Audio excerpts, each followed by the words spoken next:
Welcome back to Cinema Chat.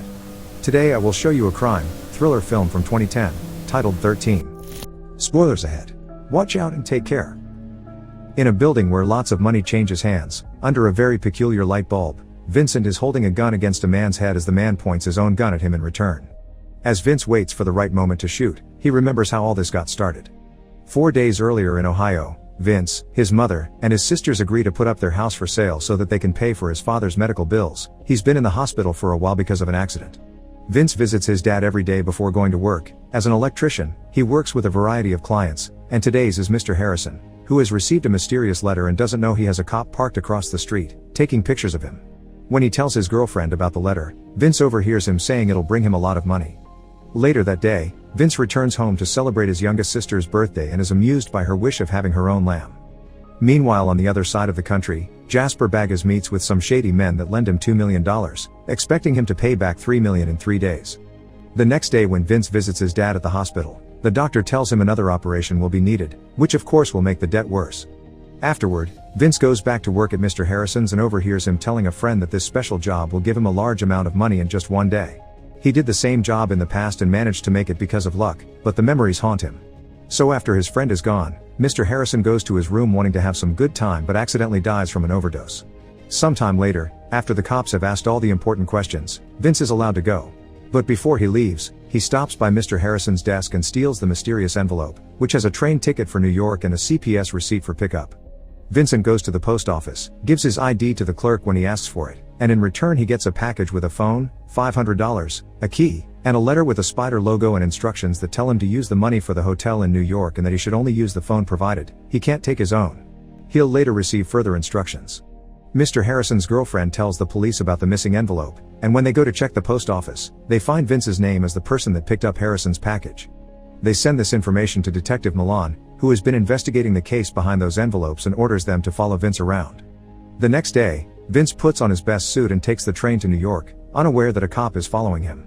He makes it to the big city and stays in the hotel as the instructions said, and later in the middle of the night, he gets a call on his new phone. Pretending to be Harrison, Vince receives new instructions, which he follows to a T the following day. He goes to the Postnet store by Grand Central, uses the key to open a P.O. box, and finds a new envelope with another train ticket, a small piece of cork with the number 13 on it, and even more instructions. His ticket is for Macomb, but he must get off one stop before. Later on the train, Vince is asked for his ticket by the inspector, who then tells the cops about Vince's destination being Macomb. But since he gets off earlier, he manages to get some minutes of advantage on the cops. The next step is to take a cab to the outskirts of town, where another car shows up after the taxi is gone. The driver is Jack, who shows Vince a piece of cork that also has the number 13 on it. After Vince shows his own, Jack calls him over, takes the phone, and takes him away in the car. Milan and the cops arrive seconds later after asking the cabbie to take them there, but it's too late, there are no clues for them to follow. Moments later, Jack takes Vince to an old shack in the middle of the forest. Another 2 men there give Vince new plain clothes to wear and inspect his old ones, getting sure he hasn't hidden anything in them. They go as far as cutting off the heels of his shoes. Then Vince is driven to another location, this time a huge mansion filled with rich people. There, Vince meets his patron Joe, who obviously can tell he isn't Harrison. Vince explains that Harrison is dead and he took his place, and Joe sees no choice but to let him play if he doesn't want to get in trouble with the other patrons. Meanwhile downstairs, there are a lot of bets happening, all of them with high amounts of money. Jasper arrives and bets on the participant he patrons, number 6, and Joe bets on Vince, who has been assigned number 13. The competition everyone is betting on turns out to be Russian roulette. Vince is given a gun and he must stand in a circle with the other participants, who are all wearing black t-shirts with their numbers. Each man is given 1 bullet and, after making their barrels roll, they must point their gun at the person in front of them while they're pointed at from behind. Then they must wait for the light bulb with the spider logo on it to light up, that's the signal for them to shoot. Anyone that survives passes to the next round. Vince is incredibly nervous and needs Jack's help to load his gun. When the bulb finally lights up, a few men die, but the round isn't over yet. Vince hasn't shot his gun. Security comes over and threatens him with getting shot too if he doesn't follow the rules, so Vince gathers as much strength as he has and finally fires his gun. Thankfully, the guy in front of him survives. After the first round is done, Joe talks to Vince privately and tells him to man up. Joe also begins taking bets from the patrons that lost their men, and Jack offers Vince some morphine, which he turns down. Meanwhile, Patrick Jefferson, who is participant number 17, talks to his patron Jimmy, telling him he'll pay him 50 times more if he gets him out of here. Jimmy doesn't understand why Jefferson is participating in such a competition if he has so much money, so Jefferson tells him his story. He used to be in jail, until one night, they made him dress up to then lock him in a box that was shipped to this mansion. Jefferson was in the box for whole 2 days, but Jimmy isn't moved by this tale and says he can't help. Jasper is also getting some extra bets on his participant, who happens to be his brother Ronald Lynn Bagas. Until very recently, Ronald had been in a mental institution, but Jasper took him out just so he could be his player. The second round begins, and this time, each gun will have 2 bullets in them. Half of the circle dies, and Vince survives by sheer luck. The guy behind him didn't even have time to shoot. There is a moment of surprise when number 16 suddenly stands up again, but when the doctor checks his injuries, he declares him incapable of continuing, so security shoots him for good. Participant number 11 Hans has a mental breakdown, so his patron Schlendorf tries to calm him down with a motivational speech, but it isn't very helpful. Jefferson has another chat with Jimmy, telling him more about his past. He went to prison for robbing a truck, but before he was captured, he hid the money somewhere safe. If he loses the competition, Jefferson wants Jimmy to find the money using a map he's just drawn and he'll be keeping in his pocket. Jimmy can keep half of the money if he sends the other half to Jefferson's son, who is also in jail, and Jimmy accepts the deal.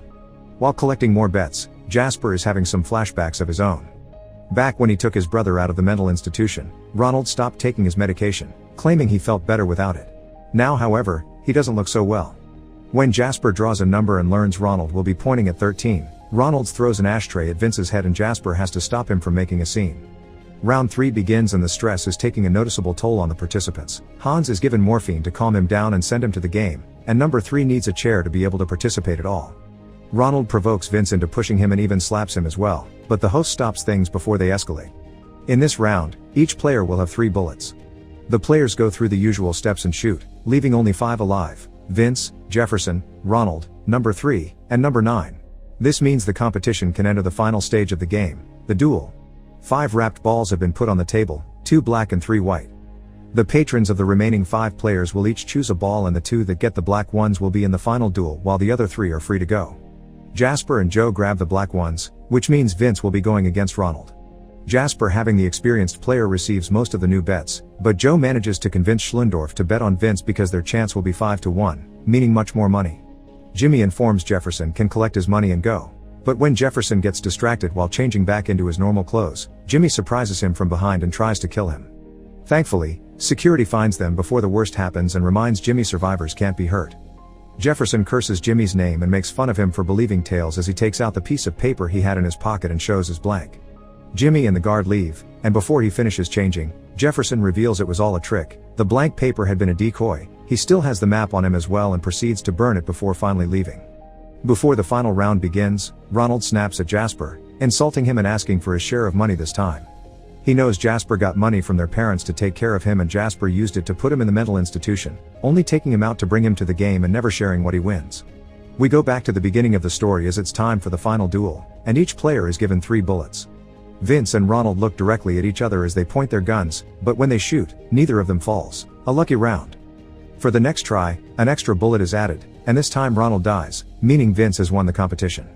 Schlendorf celebrates having made such a risky bet and Jasper is upset over having lost his brother, but the one feeling the worst is Vince, who has to live with this death on his shoulders. The final prize Vince gets is $1,850,000, and the man that pays him calls him lucky because Ronald had won all his duels in the past. Schlendorf and Joe congratulate him on his performance and offer him a ride to the train station, which Vince pretends to accept.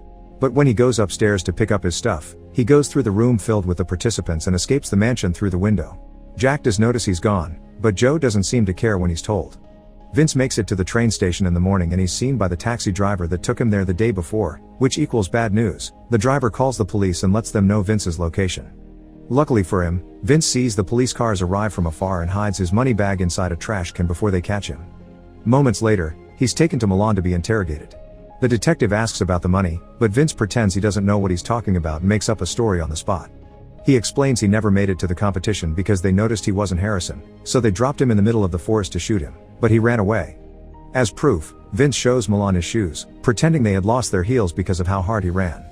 Vincent is willing to identify their faces if Milan ever catches these guys, but he can't take the detective to the location they dropped him at because they had blindfolded him. Without having any more clues or evidence to chase, Milan has no other choice but to let Vince go. After taking another cab to the station, Vince rushes back to the trash can only to find his bag is gone. But then he notices all the trash bags at the back of the building. meaning they've been changed recently. Vince begins tearing the bags open and fortunately, he finds his money, but now he knows he can't risk it again. So instead of traveling with the bag, he goes to the post office and puts all the money in a box that he sends to his family via registered mail. Afterward, he calls his mom to warn her about the package so they can be sure there's someone in the house tomorrow when the mailman arrives. Then he takes the train to New York.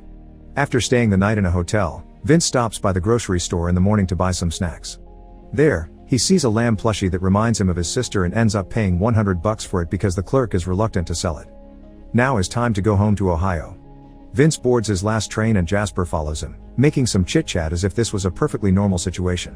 When the train makes it to its first station, Jasper shoots Vince and steals the bag, running away with it because he thinks the weight of the big plushie is actually the money.